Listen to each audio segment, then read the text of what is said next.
नमस्कार, स्वागत आहे तुमचं आपल्या यूट्यूब चॅनलमध्ये. तर फ्रेंड्स, आजच्या या व्हिडिओमध्ये आपण आर-आर-बी टेक्निशियन भरती यासाठी जनरल अवेअरनेसचे पी-वाय-क्यूज पाहणार आहोत, जे की या आधीच्या एक्झाममध्ये हे क्वेश्चन्स विचारले गेले होते. तर हे आन्सर की एका स्टुडंटची आहे. तर आजच्या या व्हिडिओमध्ये आपण फक्त जनरल अवेअरनेसचे क्वेश्चन्स पाहणार आहोत. जर का तुम्हाला हे पूर्ण सर्व सब्जेक्टचे आन्सर शीट पाहिजे असेल तुम्हाला, तर मला कमेंट करून सांगा. नेक्स्ट व्हिडिओमध्ये आपण दुसऱ्या सब्जेक्टचा आपण कव्हर करू. ओके. तर आजचे क्वेश्चन्स पाहूयात. जनरल अवेअरनेस वरती हे क्वेश्चन्स आहेत.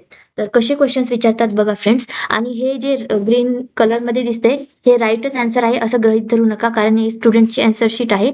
इथे तो चुकीचं सुद्धा केला असेल तर काय माहिती, पण मी जे तुम्हाला सांगेल ते करेक्ट आन्सर असणार आहे. ओके. तर क्वेश्चन नंबर 1 विचारलं होतं, पंडित शत्रुलाल मिश्रा जिनका 89 वर्ष की आयु में निधन हो गया, निम्नलिखित में से किस हिंदुस्तानी शास्त्रीय संगीत घराने से संबंधित थे. तर खाली ऑप्शन दिलेले आहेत. Option 1 Banaras gharana, option 2 Jaipur Atrauli gharana, option 3 Agra gharana, option 4 Gwalior gharana. तर आपल्या पहिल्या क्वेश्चनचं योग्य उत्तर आहे ऑप्शन क्रमांक 1 बनारस घराणा हे योग्य उत्तर आहे.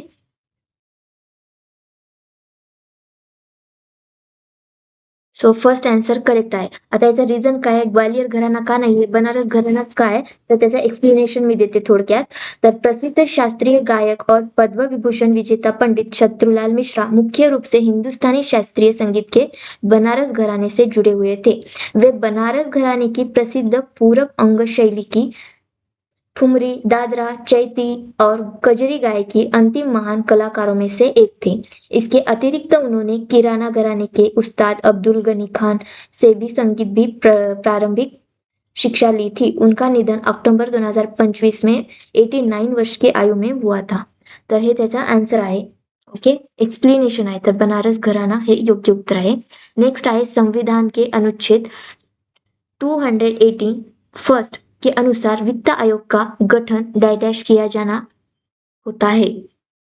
ऑप्शन 1 प्रत्येक 3 वर्ष में, ऑप्शन 2 प्रत्येक 5 वर्ष में उससे पूर्व, ऑप्शन 3 प्रत्येक 7 वर्ष में या उससे पूर्व, ऑप्शन 4 प्रत्येक 4 वर्ष में या उससे पूर्व. तर आपल्या क्वेश्चन नंबर 2 चं योग्य उत्तर आहे ऑप्शन नंबर 2 प्रत्येक 5 वर्ष. सॉरी.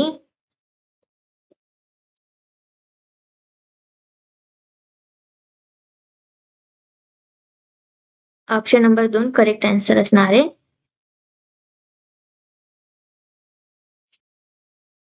नेक्स्ट क्वेश्चन पाहूया. 2025 में कौन सा भारतीय क्रिकेटर देश के लिए 50 टेस्ट मैच खेलने वाला पहला भारतीय तेज गेंदबाज बन गया. Option 1 Bhuvneshwar Kumar, option 2 Ishant Sharma, option 3 Jasprit Bumrah, option 4 Mohammed Shami. तर आपल्या क्वेश्चन नंबर 3 चं योग्य उत्तर आहे ऑप्शन क्रमांक 3 जसप्रीत बुमराह. नेक्स्ट क्वेश्चन पाहूयात. Question number 4. पश्चिम बंगाल की कौन सी लोक संगीत परंपरा जो आध्यात्मिक विषयों से संबंधित है घुमंतु गायकों द्वारा प्रस्तुत की जाती है.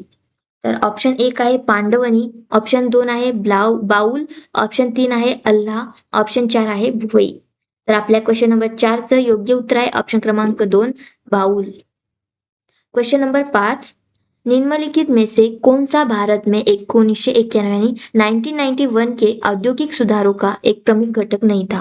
ऑप्शन 1 प्राधिकार और प्रतिबंधात्मक व्यापार व्यवहार अधिनियम का उन्मूलन, ऑप्शन नंबर 2 दिलेले आहे उद्योगों का लाइसेंस रद्द करना, ऑप्शन 3 दिलेले आहे प्रमुख उद्योगों में सार्वजनिक क्षेत्र का विस्तार, ऑप्शन 4 दिलेले आहे प्रत्यक्ष विदेशी निवेश को प्रोत्साहित करना. तर योग्य उत्तर काय? तुम्हाला येत असेल तर कमेंट करायचे बरं का. तसं तर मी आन्सर सांगतच असते. तर आपल्या 5व्या क्वेश्चनचं योग्य उत्तर आहे ऑप्शन क्रमांक 3. आता हे नेक्स्ट क्वेश्चन आहे क्वेश्चन नंबर 6. निम्नलिखित में से किस युग्म में शिखर और उनकी लगभग ऊंचाई का मिलाना गलत है. Option 1 Anaimudi, option 2 Kanchenjunga, option 3 नंगा पर्वत, ऑप्शन 4 डोडा बेट्टा. तर आपलं 6व्या क्वेश्चनचं योग्य उत्तर आहे ऑप्शन क्रमांक 3 गंगा पर्वत. तर फ्रेंड्स त्यांची इथे मीटर म्हणजे उंची दिलेली आहे. नेक्स्ट क्वेश्चन पाहूयात, भारतीय अंतर्राष्ट्रीय कांग्रेस का पहला अधिवेशन कब और कहाँ हुआ था? तर आपल्या क्वेश्चन नंबर 7चं योग्य उत्तर आहे ऑप्शन क्रमांक 4, 28 December 1885 Bambai. Question number 8, Kol विद्रोह जिसने ब्रिटिश कानून और व्यवस्था के हस्तक्षेप का विरोध किया किस क्षेत्र में हुआ था? तर आपल्या क्वेश्चन नंबर 8चं योग्य उत्तर आहे ऑप्शन क्रमांक 2, छोटा नागपूर. क्वेश्चन नंबर 9, भारत का संविधान निम्नलिखित में से किस प्रकार की नागरिकता को प्रतिबंधित करता है? तर आपल्या क्वेश्चन नंबर 9चं योग्य उत्तर आहे ऑप्शन क्रमांक 3, भारतीय नागरिकता के साथ किसी अन्य देश की दोहरी नागरिकता. Question number 10, Shri CP Radhakrishnan ने भारत के डैश उपराष्ट्रपति के रूप में शपथ ली थी. तर क्वेश्चन नंबर 10चं योग्य उत्तर आहे ऑप्शन क्रमांक 3, 15वे. क्वेश्चन नंबर नाही, फक्त 10च क्वेश्चन्स आहेत. तर नेक्स्ट विषयावरती आपण क्वेश्चन दुसऱ्या व्हिडिओमध्ये घेऊन येणार आहोत.